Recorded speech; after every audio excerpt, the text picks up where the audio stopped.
largest upset in the history of the NBA playoffs. The Golden State Warriors have pulled off the biggest playoff upset in NBA history as they dispatch the 67-win Dallas Mavericks. This is going to be a tough one. The year was 2007. The Dallas Mavericks just came off a heartbreaking loss in the NBA Finals versus the Miami Heat after being up 2-0.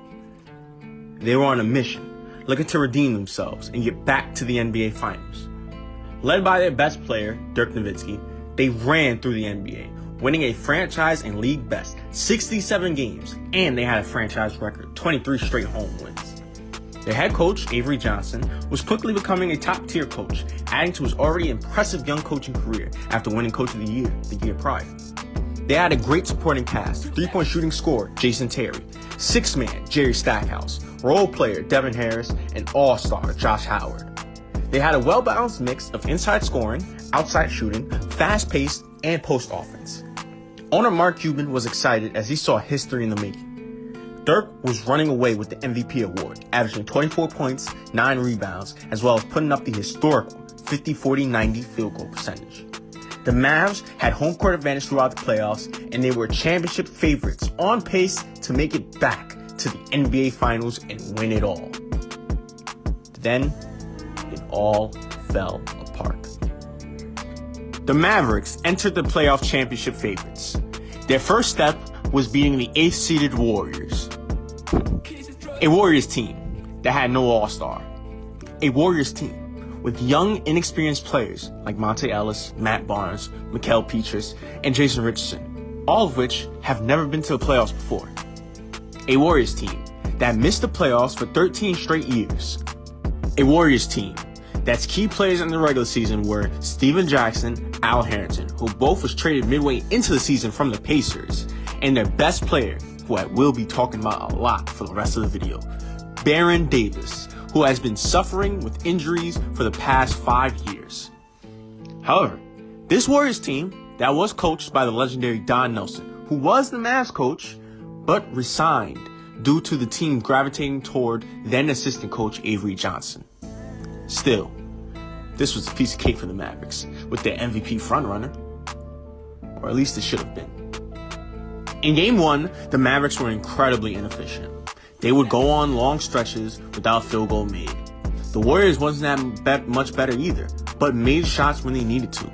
And that was due to the shot making of Steven Jackson, who had 23 points, and Baron Davis, who dropped 33.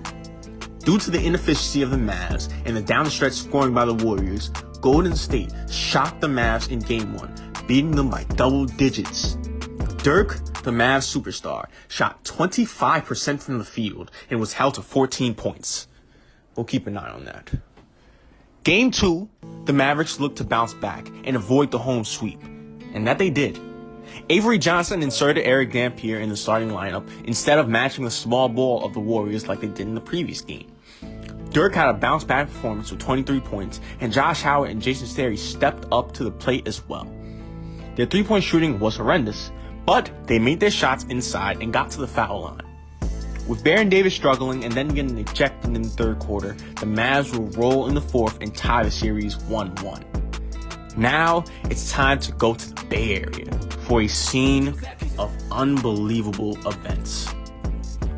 Game 3 was a nightmare for the Mavs. From start to finish, the Warriors did everything they wanted. Don Nelson abandoned his small ball starting lineup and put in Andreas Biedrins to match the Mavs. A strategy proved effective. They attacked the paint at will, killing the Mavs down low with some fast breaks, backdoor cuts, and miraculous layups by Baron Davis and Jason Richardson. Jay Rich finished with 30 points, having 4 3-pointers made. Davis finished with 24 points, and the rest of the starting lineup of Jackson, Ellis, and Biedrins finished with double digits in points. Dirk had 20 points, finished with 4 turnovers, and got into foul trouble. The crowd was hot all game, erupting after every basket, block, 3, and foul. It was ridiculous. The Warriors blew out the Mavs by 18 in Game 3, and Dallas found themselves down 2-1. Throughout the game, you see the yellow shirts and signs all around the arena, and the writing on it will be something to haunt this Mavs team and fans for years. We believe. Game 4 started, and the Mavs got off to a much better start, getting to an early lead in the first. Avery Johnson chained up the lineup again, and I think that helped for a little bit. Dirk had 6 quick points, and Josh Howard had 14 points in the first. But, led by Baron Davis's 12 points in the quarter, the Warriors weren't too far behind. Dallas was in a much of a groove in the second quarter, however, leading for majority of it despite Michael Pietrus's 10 points off the bench. Dallas looked like they were going to have the lead by the halftime, until a heave by Baron Davis from half court tied the game up. This was a shot in the arm the Warriors needed to win this game. A back and forth affair ensued in the third, with the quarter ending once again with a Baron Davis play to tie it, this time getting the steal and the dunk. Midway into the fourth, Dallas had the lead, but threes by Jason Richardson and Steven Jackson got them within range, and once again, Baron Davis comes up big. He gets the steal and layup to take the lead late in the fourth. BD didn't stop making clutch plays there, as he then found Beatrice inside with a great pass, and after another costly turnover by the Mavs, Davis came down in isolation, one-on-one with Devin Harris, and hit a big-time jump shot to extend the Warriors' lead by 6. After a 3 by Terry, Jackson found Barnes in the corner for a 3 to essentially ice the game. Baron Davis finished with a game-high 33 points. Jay Rich had 22, and Jackson had 19. Dirk, who was quiet for majority of the fourth, had 3 points in that quarter until 2 desperate threes very late in an attempt to somehow come back. Dallas, in a collapse in the fourth with 5 costly turnovers and poor defense on the shooters of Golden State, now found themselves down 3-1. The championship favorites, the MVP, the team with the best record in the league, now found themselves in a win-or-go-home situation against the 8th seed. Dallas, in an attempt to desperately save their season and not lose on their home floor, came out gunning in Game 5. Dirk made sure to have his best performance of the series, putting up 30 and 12, finally showing MVP numbers for the first time in this series. Not only that, but the rest of the Mavs backed him up as well, as 5 other Mavs players finished in double-digit points. But the Warriors looked to end this series on the Mavs' home floor, as late in the fourth, big-time threes by Jay Rich and Baron Davis gave the Warriors a 9-point lead with a little over 3 minutes left. The crowd was dead silent, and the Mavs were in heavy danger. However, their MVP, Dirk Nowitzki, hit back-to-back threes. The Mavs made some key stops defensively, and Devin Harris made a clutch layup. Then, to take the lead, Dirk made 2 free throws. Baron Davis would get fouled out, and the Mavs, in an impressive late 10-0 run, would survive. The Warriors collapsed in the fourth, almost like how the Mavs did in Game 4. And finally, Mavs fans got the Dirk they've been searching for the past 4 games. The MVP of the league and their franchise. Maybe the Mavs still had life. Maybe they could pull off what another number 1 team did back in 2003. We'll get to that in another video. And now, since Dirk is back in form, they have a chance. Or maybe the Warriors now have the chance to finish them off in Oracle Arena, in front of their passionate fans wearing shirts saying, "We believe."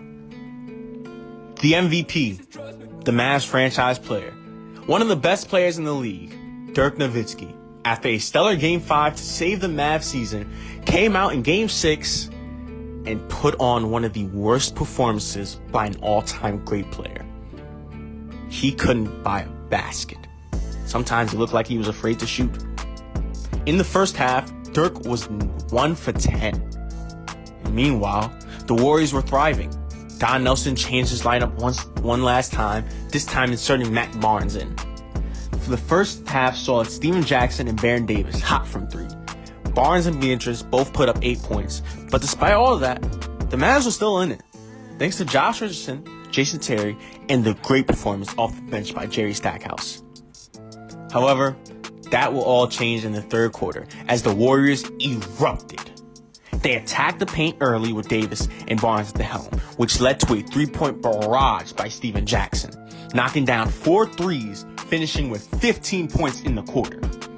The crowd was unglued, unhinged after every basket, every stop, every missed shot by the Mavs. The Warriors outscored the Mavs 36-15 in the third, and this would just spill over into the fourth. Dirk only had 1 field goal in the fourth, and with Jackson and Jay Rich closing it out, the Warriors would do the impossible. Led by Jackson's 33 points, Davis's 20, as well as the rest of the starters' double figures in points, the Warriors blew out the Mavs, winning the series in 6 games. For the first time in NBA history, in a best-of-7 series, the 8th seed would knock off the number 1 seed. The Mavericks were stunned. Owner Mark Cuban disappointed. This was a nightmare come to life for Dallas. As I mentioned earlier, Dirk Nowitzki had an historically bad game. He finished with 8 points and only made 2 field goals. You heard me right. The MVP of the league only made 2 shots in a win-or-go-home situation against an 8th-seeded team. In fact, 5 other players on his team outscored him, including a player named Maurice Ager, who played a total of 24 games the entire series. A bench warmer played better than the MVP. For the entire series, Dirk was clearly struggling. Part of that was credit to Don Nelson's defensive strategy against him. I mean, who knew him better than Don? He double-teamed him, forced him to shoot tough shots, and not get to his spots. And the other part was Dirk just not being Dirk. He wasn't as aggressive. He didn't make the shots he usually makes. He passed up a lot of shots that he would usually take. And he was inefficient. Dirk averaged 20 points in the series and shot 38% from the field, as well as 21% from 3. Those are terrible numbers for a player who played historically great in the regular season and is your franchise player. Dirk was not the only person to blame on Dallas, though. Jason Terry shot 28% from 3 in the series. Stackhouse shot 34% from the field. The best players on the team all turned the ball over more. The Mavs as a whole shot terrible from deep, shooting 31% compared to their regular season percentage of 38%. Costly mistakes, turnovers, and bad defense lost them multiple games. And Avery Johnson got severely outcoached by Don Nelson. This was a team-level catastrophe where everyone is to blame. This loss would stink Dirk, Mark Cuban, Avery Johnson, Dallas fans, and players for years.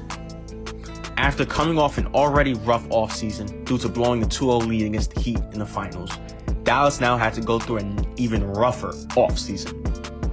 The team with championship aspirations, looking to redeem themselves after a heartbreaking loss, with one of the most impressive regular seasons by a team and one of the most impressive regular seasons by a player, now found themselves out of the playoffs way too early. Head coach Avery Johnson never truly recovered from this loss, as after that, his coaching record deteriorated, being fired from the Mavs after losing in the first round again the next year, then having a disappointing stint with the Nets. The Mavericks would not be able to mirror a regular season as good as this one.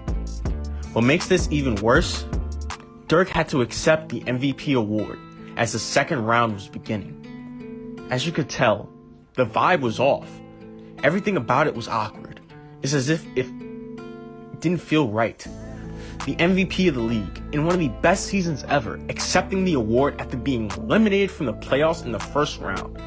Being eliminated in the playoffs by an 8th seed. Being eliminated in the playoffs by a team that shouldn't have even been there. This wasn't supposed to happen. The season wasn't supposed to end this way. A potentially all-time great team, with what could have been one of the best redemption stories in NBA history, was now part of another story in NBA history. The story of the greatest upset in NBA history by an underdog, overlooked, no business even being in the playoffs team that earned the name we all know them as today, the We Believe Warriors. If you like this video, be sure to like, share, and subscribe, as we will be making many other videos, many other playoff videos in the future. So, we'll see you in the next video.